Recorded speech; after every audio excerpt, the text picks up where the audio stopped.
this is the last video update before we cross the line. Again, huge thanks to all who've supported me up to this date. I hope the last video kind of put your minds at rest on any concerns you might have had about what I'm trying to do and how I'm perhaps a little bit different from some of the other Kickstarters out there.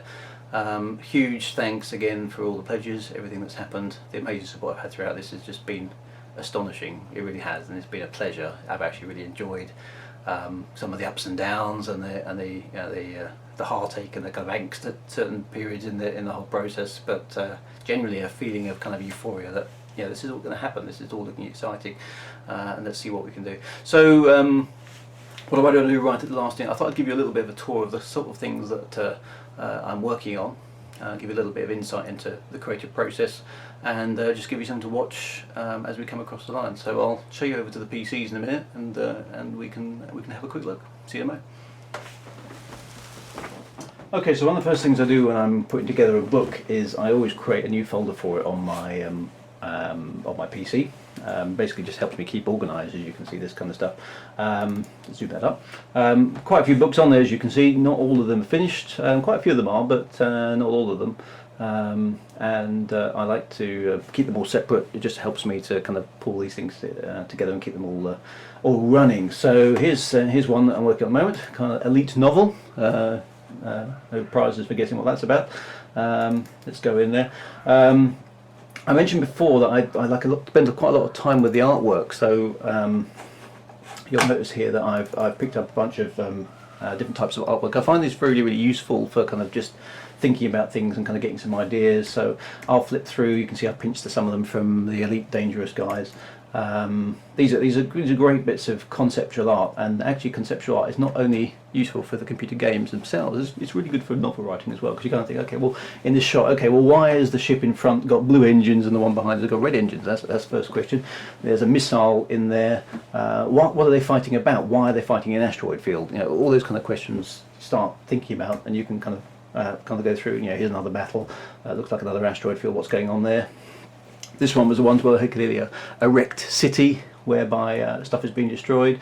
Why? Who? What's the argument about? Why is it a good idea to completely obliterate a city? What's actually happening there? More stuff from the Kickstarters and a few bits and pieces of my own. That's a Cobra from Elite. Just if you're interested, if you want to get a little bit of eye candy in your version of Elite, go and grab Elite and stick Griff's ships on. A little bit of a shout out there for one of my friends. Done a fantastic job with the graphics there. That's just a really nice Cobra, I think. If you zoom it up a little bit, look at that. It's just superb. Again, more and more bits and pieces from the Elite Dangerous guys, which is really good. Let's zap through those a little bit. I just love that, actually. There we go. I love that wireframe Cobra. That's just so iconic. That's fantastic. Here's a few more that I pitched now. This is obviously our well, she's not a heroine, actually. She's the antagonist in my story. I'm not going to reveal too much about what's going on here, but I just thought this was a lovely, evocative kind of noir shot. Here's this girl who's been killed. Why is she being killed? Well, I'm not going to tell you that, but something really clearly quite bad has happened. And here's her kind of being shot. I just kind of like the emotion again in this one. Why is she being shot? Why is she being killed? She's clearly young. Does she know why she's been killed? What's the story behind all this? It's all quite emotive. And then here's the kind of revenge shot. She's back. How's she back? How have I done that? It's very exciting to find out kind of, okay, well, what's behind this kind of scene? What's the creative stuff going on here? The space station's in lower orbit here, coming and going. This one's a bit weird, actually. I don't know if anybody else has noticed this, but this space station has got kind of offset docking bays, so this space station's rotating. That's going to be virtually impossible to get into. So I think David Bradman may have to fix that one before it goes live. If he needs any creative input, of course, he can always come and see me. I'm more than happy to help out. This one I really like, just from the kind of artistry. There's this beautiful pattern of stars up here, which actually I've kind of nicknamed now the prism. You may have seen one of the other updates. So I'm going to pinch a small area of space and put these planets around it. Not quite sure how I'm going to organise them yet, but that's up for me to organise. Some kind of bizarre alien city, or maybe it's a human city, who knows? What's the story behind this construct on this icy planet? Where are we? What are we doing? There's the Elite logo. This one I really liked, actually. One of the recent bits of artwork from this one. There's a massive red giant, or maybe a red dwarf, with some kind of space station, maybe some kind of mining operation going on here. That's a lovely emotive picture. I really like that one. Another mystery guy. You'll see there's a little bit of a kind of film noir to a lot of these pictures. I really kind of like that that aspect of thing. You know, mysterious people with strange pasts who kind of aren't quite all they seem to be. Most of my characters will have kind of multiple levels. I really hate that kind of goody versus baddie, comic relief, you know, all those kind of tropes. That's not really my style of writing. I like my characters to have a sense of humour, but have a dark side and a good side, and just be a complicated mix of people, because that's what people in real life are like. I think we're not one way or the other. We have multiple dimensions. You put us in a nice situation, we'll probably be nice. You put us in a stressful situation, we'll probably be nice to a point. You push us past our limit, and we all turn nasty in the end. So you know, we've all got foibles, and we're all fallible, and my characters will be no different from that at all. This one again I liked. I'm not quite sure what's going on here. Some kind of space station and spacecraft flying around there. And here's another one of the guys. This one's obviously quite an aggressive shot. Here's a guy with a gun standing in the rain. Why is he standing in the rain? You know, probably not suitably clothed. Maybe he's just killed somebody. Maybe he's threatening somebody. Maybe he's being defensive. Who's to say? But there's a nice element of danger and foreboding in this shot, which I really rather liked. So somebody like that will be a feature character in Elite Reclamation. This one's really nice. This is another one from the Elite artwork. You can kind of see the inside of a space station here with all the kind of anti-gravity plates, or maybe it's centrifugal, I'm not sure. Be a bit surprised if it was with the technology they've got, but that's quite interesting. You can see a spaceship's kind of here. There's a couple of interesting characters here. If you look closer, there's this guy who may or may not be a robot here. He's kind of got illuminated eyes, so not quite what the story is. Maybe it's a pair of goggles or something, not sure. That's quite interesting. And you kind of got two kind of fairly generic spacers wearing kind of flight overalls and stuff. Interesting. His hands here look a little bit mechanical. That's quite cool. And this guy seems to have a sword on his back, which you'd have thought would be a little bit obsolete this kind of era. There's the docking entrance bay actually. How often would you love to have seen that in the original Elite? That was quite cool. Kind of imagine something like that. And you can also, if you look closely, you can see other people wandering around some of the areas. You look like figures standing around up here as well in some of the places. So you can see the sort of scale of the interior here. It reminds me of Rammer from Arthur C. Clarke. Again, sort of some of the interiors, and there's a ship here arriving, which I really rather like. And then there's this lady here. There's a lady character here. What's she doing? Is she waiting for somebody to arrive? Is she trying to hitch a lift? What's going on? Who's to say? But again, story threads start to form. Again, it's fantastic looking at some of these pictures just to kind of see what's going on.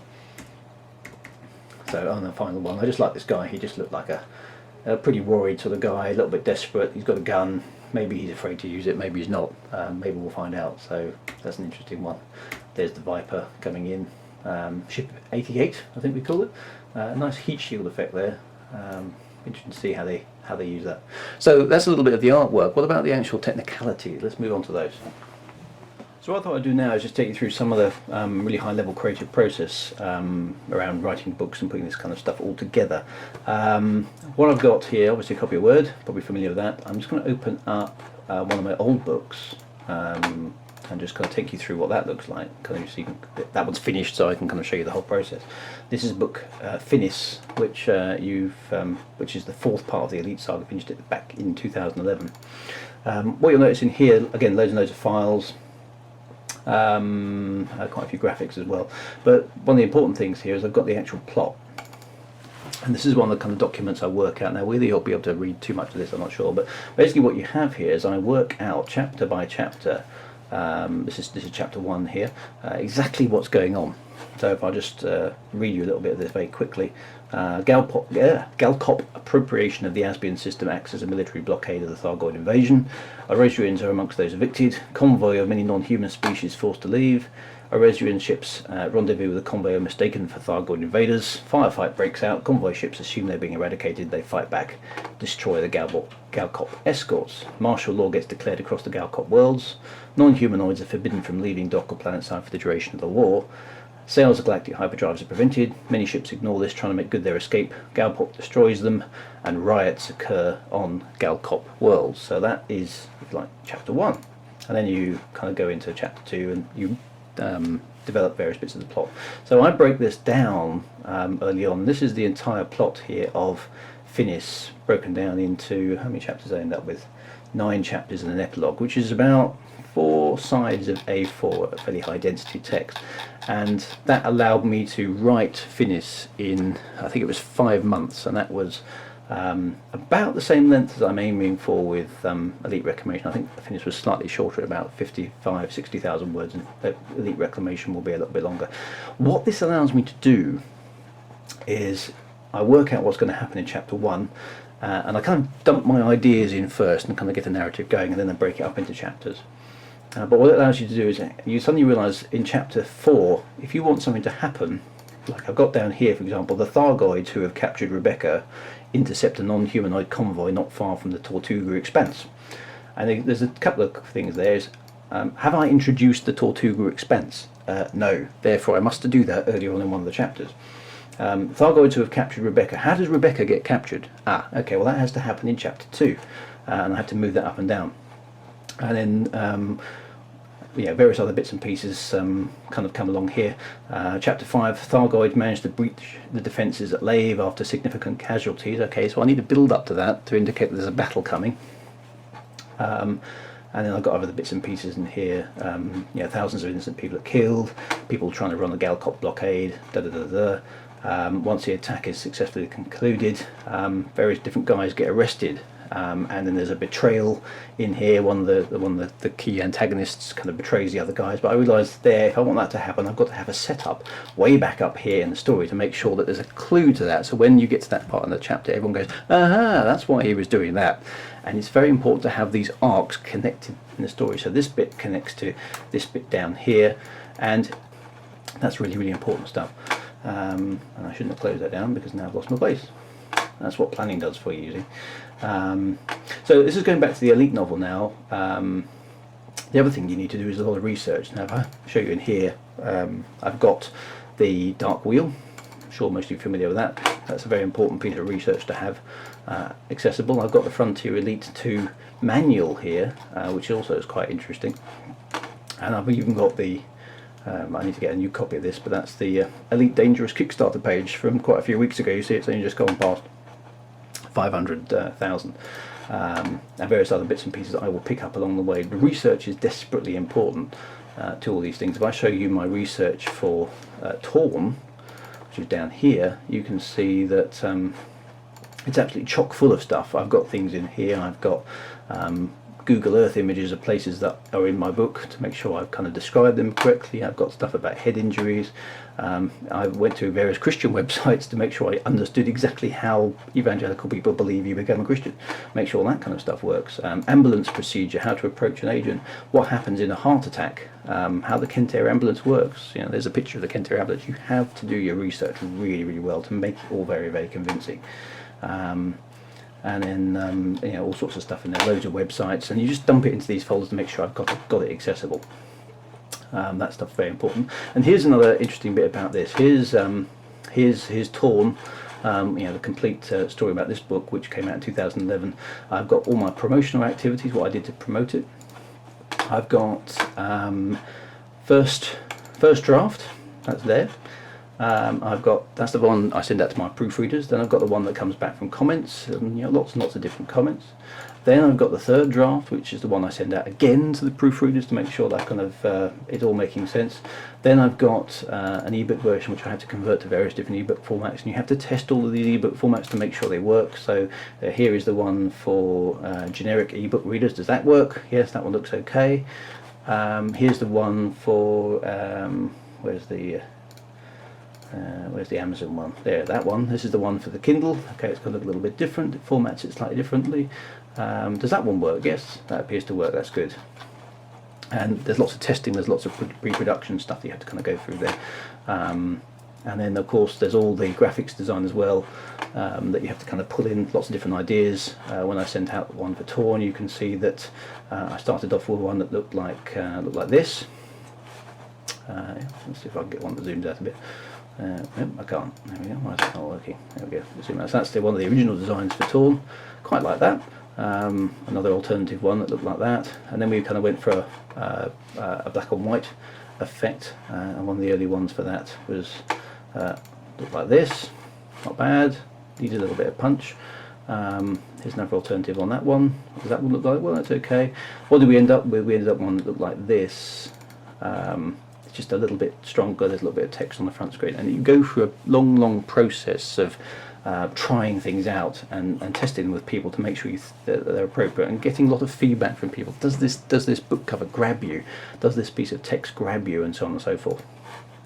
So there's a lot of work in making sure you get that right, and then you have to kind of make sure it fits with the various different covers that you have, because you've got to put bleeding in so it doesn't run off the edge of the page and all this kind of stuff, and make sure your book kind of fits that sort of stuff. And that's just the front cover. You always have to do a spine, and you have to do a back cover and all sorts of other bits and pieces as well. So it can get quite hard work. And then there's all the feedback. This is feedback from kind of some trusted readers on what they thought of the initial manuscript, and some of that stuff's quite hard and painful to read.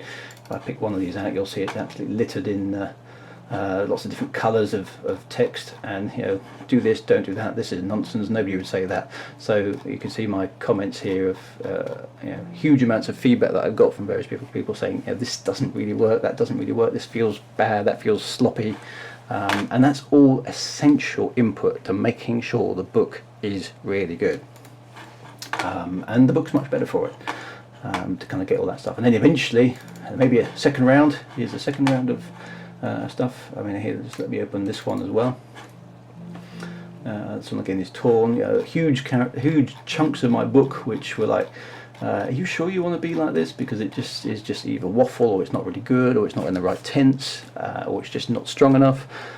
Change it, lots and lots of edits, and I ended up stripping something like 25,000 words out of that book by the time I finished kind of slicing and dicing. So it is quite work. And then eventually, the wonderful position when you actually get to a final draft. There you go, this is the final draft of Torn, and you've kind of finished it, thank God for that. And by this point you're heartily sick of the book and you don't want to see it again. But there it is, and you eventually do get to a book which is actually finished. And the key here is, and I hope the other writers are kind of aware of this, that if you don't get that right, then you've got to get your timing done, because you've got you might think you've got a year, but you haven't really got a year. You've got 6 months to write the book, and you've got 6 months to sort it out and get it into a publishable state that people actually pick up and go, yeah, that's fun to read. Because if you don't do the editing, if you don't get the proofreading, if you don't get the feedback, if you don't get other people to go through it with a fine-tooth comb and go, that bit's horrible, fix it, you're going to end up with something that just isn't fun, it isn't any good, and could be an awful lot better. So let's hope that everybody doesn't underestimate that kind of good stuff. Okay, so here we are, the final closing moments of my Kickstarter for Elite Reclamation. Again, thanks to all of you who've been with me on this journey all the way through. I hope what I've shown you there is at least interesting to a degree. Gives you some idea of the kind of quality and work ethic I've got on this kind of stuff. I do take my writing very seriously. It's very important to me to do a good job. My grandfather said to me, if a job's worth doing, it's worth doing well, and I tend to agree with that kind of philosophy. Quality of output is very, very important to me. I will not do a sloppy job, and if the book isn't ready, I won't release it. I mean, I'm definitely aiming for the right period of time, because I want to enjoy the promotion that goes alongside the game. I want to tie up with that clearly, but it's got to be right. It's got to be absolutely as good as I can make it in that time to kind of get across the line. So I'm down for the last few hours now. Again, thanks to everyone who's been with me on this journey. We're almost over the line. It'll be interesting to see how we finish. Thank you for all your support. Thank you for all the comments. Thank you for all the feedback. It's been great fun to run this Kickstarter. Really appreciate you coming along for the ride. This is it. Let's see where we end up. Either way, you're going to get a great book out of it. An ebook at the very least, properly put together, properly written, properly edited, probably published, etc. If we can hit those stretch goals, I'd be delighted, because I think everyone will benefit from that. Having a paperback copy at a reasonable price, that'd be really, really nice to do. But either way, you know, the book will be great. I promise you, I will do a fantastic job on that. We're looking forward to writing it. Can't wait to get going. It's almost ready to start. I'll be spending January and February plotting that out as I showed you. That should be quite interesting to play with. So anyway, I'm going to sign off. Wish me luck. Here we go across the line, and I will punch out an update as we go across, just to let everybody know where we finally ended up. Again, thank you very much. It's been a great ride, and I can't wait to get started on this book. So fingers crossed, we'll cross the line, see what that number is, and I'll see you soon. Many thanks. Cheers now. Bye bye.